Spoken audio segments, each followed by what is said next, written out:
We have a challenge for you guys on today's show. Whoever comments the most on today's video will get a shout out on a future one. You guys can spam anything. You can just count from 1 to 400 if you want to, all in individual comments. But whoever comments the most, we will give you guys a shout out on a future show. So head down there and flood the comment section right now.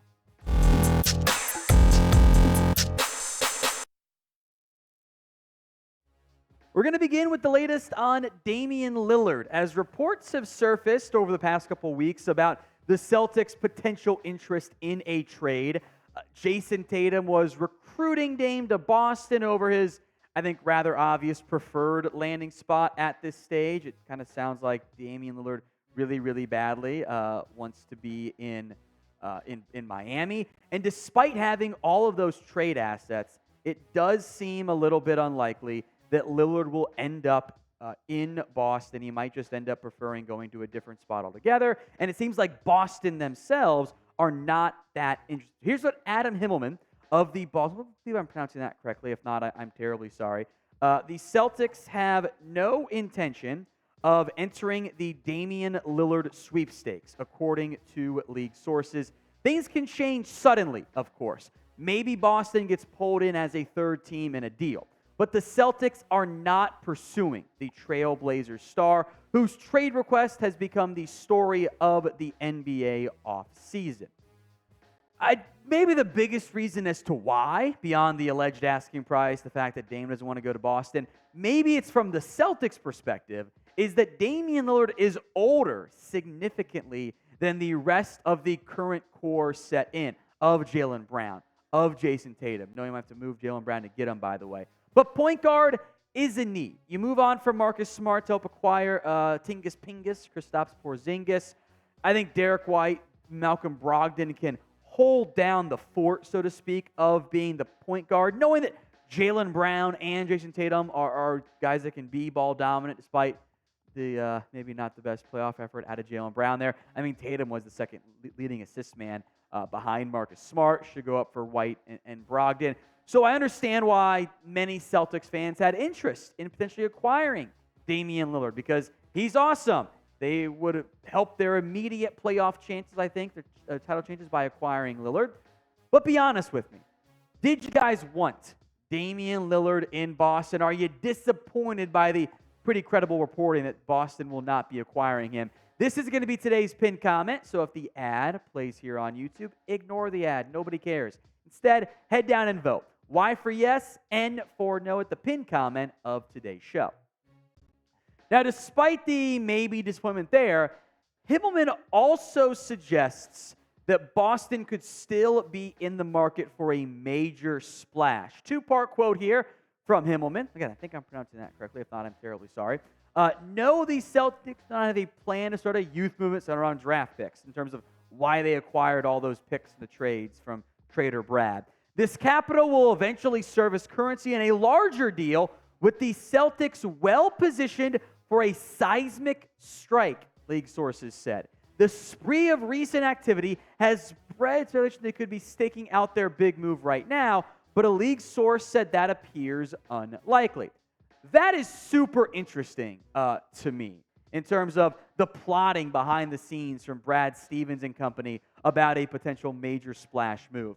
We will break down some of those targets, and if the Celtics do make a splash, we'll do a video on it. We're your one-stop shop for all the latest Celtics rumors and news. So if you haven't already done so, hit that sub button right now, youtube.com/CelticsTV. Look, whether Boston makes that big move in the next couple weeks, they wait for the trade deadline, they do it next summer or whenever, I do think Boston is acutely aware of their current window. They have an opportunity to be a great team right now, to win a championship. They've had two great chances the last 2 years, haven't been able to finish it off, and the core is young. The time is now and the next couple years, although we should always be aware that the NBA windows can change overnight because player movement is at an all-time high. They demand out. Chaos happens. Boston has assets. They have Jaylen Brown, Malcolm Brogdon, Derek White, Robert Williams III, other players that if you're acquiring a true seismic caliber superstar, those guys, or at least a couple of them, could potentially be involved. They have their own first-round pick, a future first next year from Memphis. It's top 4 protected. That'll probably be in the 20s, but again, it's assets to send back if a player decides they want out. Their own 2025 first. They've also restocked their future second-round picks, so they have options. Now, what we'll do for the back end of today's show is look at 5 potential seismic trade targets. That was the terminology from the Boston Globe. So we will break down who could fit that potential mold in terms of a massive trade, whether it's maybe less so this offseason, more next offseason. Before that, though, the Celtics t-shirt and shorts combo is 40% off. This is the best deal Fanatics offers, these combo packs. So get yours today. chatsports.com/Celtics combo. That link, by the way, will be in the comments section and will be in the description of today's show. First up on the seismic trade targets list, how about Trey Young? Now, this again is not right now, but this would be a potential future trade target to consider for Boston, etc. There were some rumors this summer about, hey, maybe Trey Young could get moved, as the Hawks are kind of resetting, retooling a little bit here. Their overall roster, they move on. They finally trade John Collins. They did pay big money to DeJounte Murray, who I'm a big fan of. In theory, he sticks with Trey Young. What happens if the Hawks miss the playoffs this upcoming year? Does Trey Young go, it's time to trade me, get me out of here? Possibility. And Trey Young and Jason Tatum, it's a really fun 1-2 punch, hypothetically, for Boston. Young can bring you score. He's a double-double guy, right? He's pretty much been a 25, 26 point per game scorer and damn near 10 assists per game. That is super valuable. The idea of adding Trey Young to Boston, again, it'd be seismic, maybe pipe dream to a certain extent, but it'd be a fun addition. Next up is Darius Garland, the Cleveland Cavaliers point guard. There was some weird buzz out of Cleveland of, Garland, Mitchell, whatever. Maybe they end up on the move. Garland's gotten better each year. Now, his points or his assists per game did dip a little bit. Again, Donovan Mitchell came to town. He did handle some more of the ball handling. But he shot 41% from 3. I don't know about you guys. I think Darius Garland, who can play off ball, as we saw this past year with Jason Tatum, is, maybe he's not the same caliber of player as Trey Young, but that's almost a better fit, I think, alongside Tatum.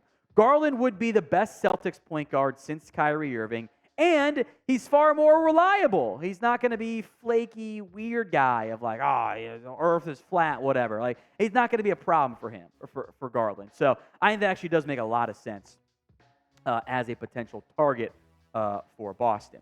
So pick a point guard. Of these two guys, hypothetically, if they became available, who would you rather have?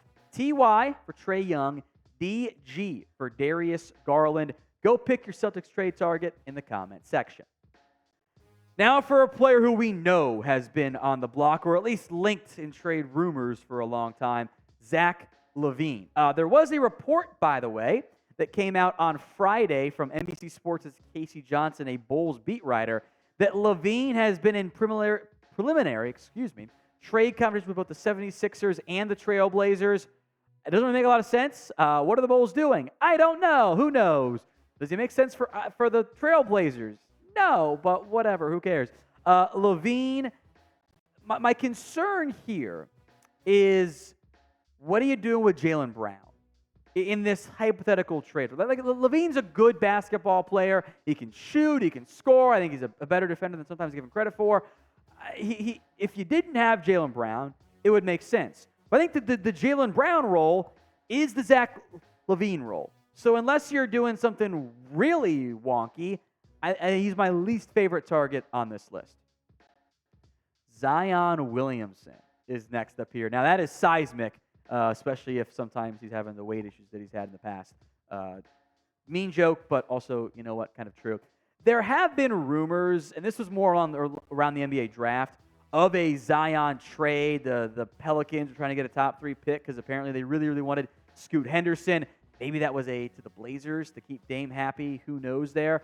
Zion, when he plays, is awesome. He is a throwback big man. He can jump out of the gym. He'll shoot a great percentage. He'll get you 20-plus points per game. He'll get you 7-plus rebounds. He's also played in 29 games over the past 2 years. He hasn't been healthy.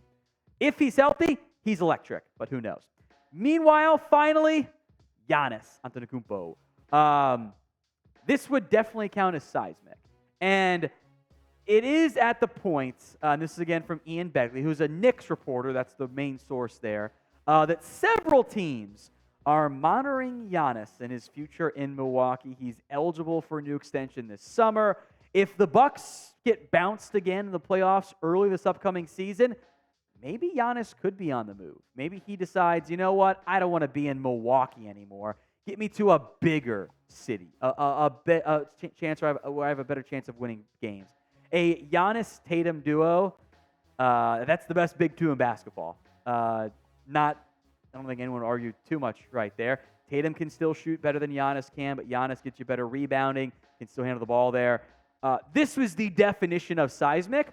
Also, I would say a little bit unlikely, but hey, crazy stuff happens, and certainly wouldn't that be fun. When it comes to the seismic trade targets, blockbuster, dream, it's all kind of the same, I suppose. Who is your dream Celtics trade target? Drop that player name in the comment section.